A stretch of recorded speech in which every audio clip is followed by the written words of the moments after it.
La piedra Rosetta es una de las piezas arqueológicas más afamadas de todo el mundo. La importancia de la piedra Rosetta viene dada por haber permitido en el siglo XIX el desciframiento de la escritura jeroglífica antigua egipcia. Los jeroglíficos egipcios, que habían quedado en desuso desde la antigüedad tardía, fueron olvidados, y no sería hasta después del descubrimiento de la piedra Rosetta en el siglo XIX y su riguroso estudio lo que permitiría volver a empezar a entender la escritura jeroglífica de nuevo. Esto es debido a que en ella aparece tallado un mismo texto en tres escrituras diferentes: jeroglífico antiguo, demótico, la cual era una derivación de la escritura hierática que se utilizaba para escribir en copto o lengua vulgar egipcia, y el griego antiguo, que sí era bien conocido en el siglo XIX. La piedra Rosetta es una gran losa tallada en granodiorita, que es una roca plutónica compuesta por feldespatos y cuarzo, y que se formaría a través del enfriamiento lento en el interior del magma de un volcán. La roca en la que está tallada fue extraída en Jebel Tingar, una gran montaña de donde se extraía este material, situada en una ribera del Nilo en la región de Asuán. En realidad, la piedra Rosetta, que se conserva hoy en el Museo Británico, es solo un fragmento de lo que sería la pieza original, y que a través de la comparación con otras obras similares de esta época nos podemos hacer una idea de cómo sería al completo. Lo que se conserva en el Museo Británico es una pieza de algo más de 1 metro de alto y casi 1 metro de ancho, con un peso aproximado de 760 kilos.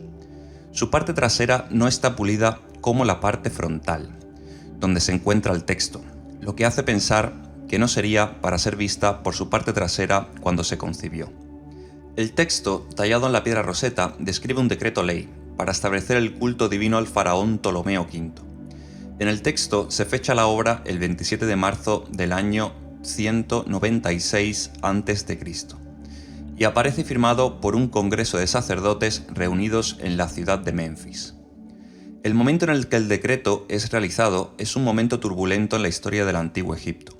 El padre de Ptolomeo V, Ptolomeo IV, y su madre fueron asesinados en una conspiración orquestada por un amante del faraón Ptolomeo IV, dejando Ptolomeo V como faraón con tan solo 5 años y gobernando Egipto los miembros de este complot como la guardia de Ptolomeo V.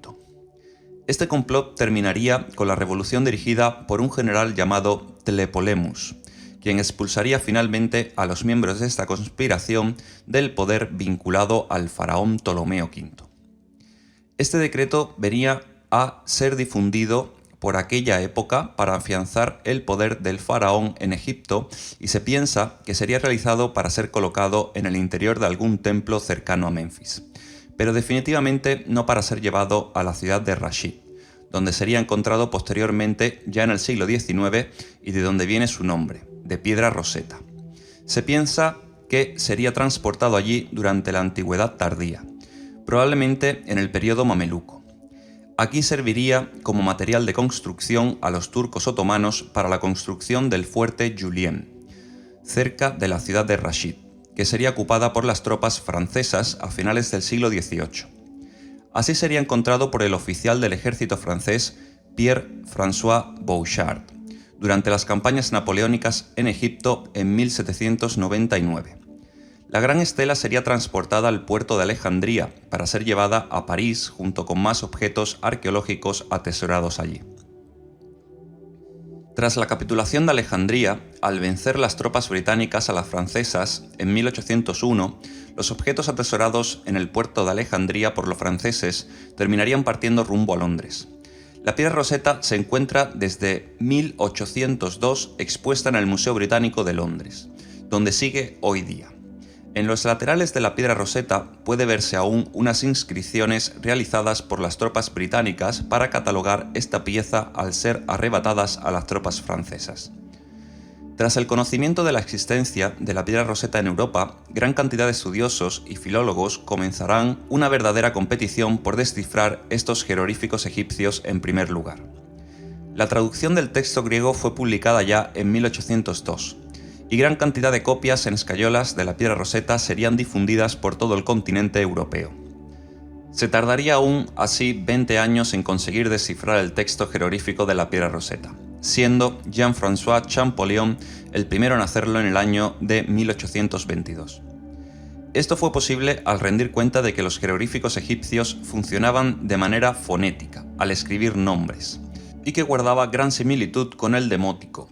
Los nombres de los faraones en la escritura egipcia son señalados al rodearse por una forma ovalada a la que se le ha llamado cartucho, lo que permite saber cómo suenan y también saber por qué parte del texto nos encontramos. Se tardaría bastante tiempo, no obstante, tras la traducción de este texto por François Champollion, en que los estudiosos pudiesen leer jeroglíficos de forma segura y completa. Posteriormente al descubrimiento de la piedra Rosetta, se han encontrado piezas similares a la piedra Rosetta en Egipto, los llamados decretos ptolemaicos, que de la misma manera describen un mismo texto en esas tres escrituras, como el llamado decreto de Alejandría, del 243 a.C., el decreto de Canopos, del 238 a.C., y el decreto de Menfis de Ptolomeo IV, del 218 a.C. Esto hace perder el aura de singularidad de la piedra Rosetta en gran medida, pero su importancia histórica para el comienzo del estudio del desciframiento de los jeroglíficos egipcios hace que hoy incluso llamemos piedra Rosetta a cualquier objeto que nos permita el entendimiento de cualquier lengua desconocida. Algo parecido a la piedra Rosetta tendríamos también con el hallazgo de las inscripciones de Beistún, en Persia, en este caso para el desciframiento de la escritura cuneiforme por Henry Rawlinson, en 1835, del que podemos hablar en otro episodio.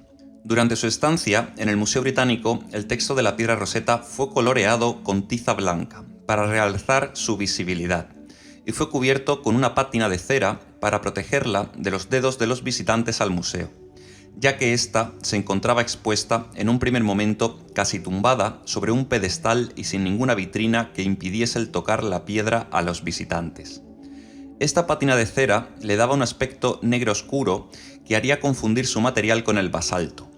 La pátina de cera fue retirada en 1999, lo que hizo perder el color negro para dejar paso al gris oscuro, que es el que podemos apreciar hoy, unido al brillo que le otorga su estructura cristalina. Además, ya se expone en el interior de una vitrina que impide ser tocada por los visitantes. En la llamada Sala de la Ilustración del Museo Británico, que pretende mantener la manera de exponer y comprender estas piezas arqueológicas en el periodo de la Ilustración, podemos encontrar hoy una copia de la piedra Rosetta expuesta de una manera similar a la que lo fue en el pasado. En este caso podemos tocar la copia, que tiene un color similar al que tuvo cuando fue cubierta por esta pátina de cera. Y hasta aquí este episodio dedicado a la piedra Rosetta. Recordemos que si os ha gustado el programa no os olvidéis de suscribiros y también animaros a dejar un comentario donde podéis solicitar que comentemos en este canal alguna otra pieza del Museo Británico que os interese. Nos vemos en el siguiente episodio.